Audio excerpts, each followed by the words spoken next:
response to the Blue Anon rhetoric, I rise in favor to H.R. 12 to establish a subcommittee on the weaponization of the federal government.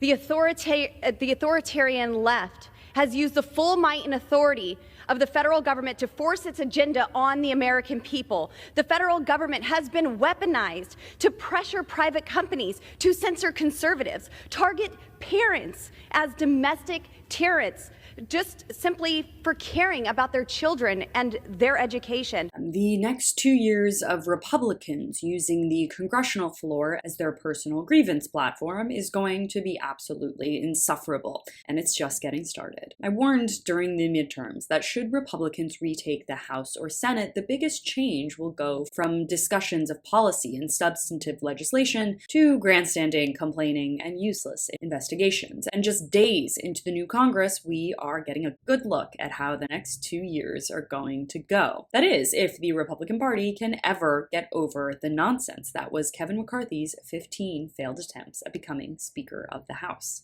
Matt Gaetz is not going to break his promise, and neither. I'm very surprised that the one, I won't name her name, but it's Marjorie Taylor Greene, that she broke the promise. We're surprised there, too. Oh, I let it slip out. Now the media can say, Mike Lindell bashes Marjorie Taylor Greene.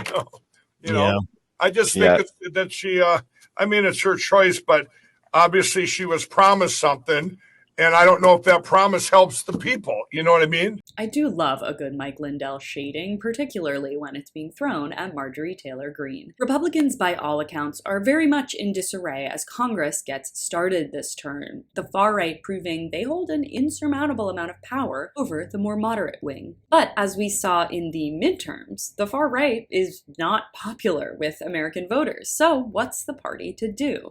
Focus on Hunter Biden's laptop, I guess. So far, that has been the most pressing investigation the House Oversight Committee is focusing on, regardless of the fact that no evidence has yet shown that the business dealings of Hunter Biden affected Joe's decisions as president or vice president. But with the release of the Twitter files that show a private company leaning towards the left in its support, the GOP is up in arms all over again. The House also used its newfound power to vote 221 to 210 to take back more than $70 billion, nearly 90% of new funding for the IRS, which was part of the IRA, Inflation Reduction Act, at the end of last year. This vote will not have any sway over the Senate, where Democrats favor the IRS investment, which means that my favorite part of the IRS spending package, which would create a free government online tax filing system akin to TurboTax or H&R Block, will get the go-ahead. When you don't have to spend over $100 to figure out how much you owe the IRS this spring, you too will thank Democrats for holding the Senate. And the other shit show of the moment, of course, is George Santos, who faces calls from New York GOP members to resign. The Nassau County GOP is mincing no words when it comes to how Santos has humiliated the party, saying that his lies and fraudulent behavior has forced the New York branch of the Republican Party to be resuscitated. But I'd say that the entire Republican Party could use a resuscitation as well, wouldn't you? Thanks so much for watching. You can follow me on all platforms at Caro Johnson 917.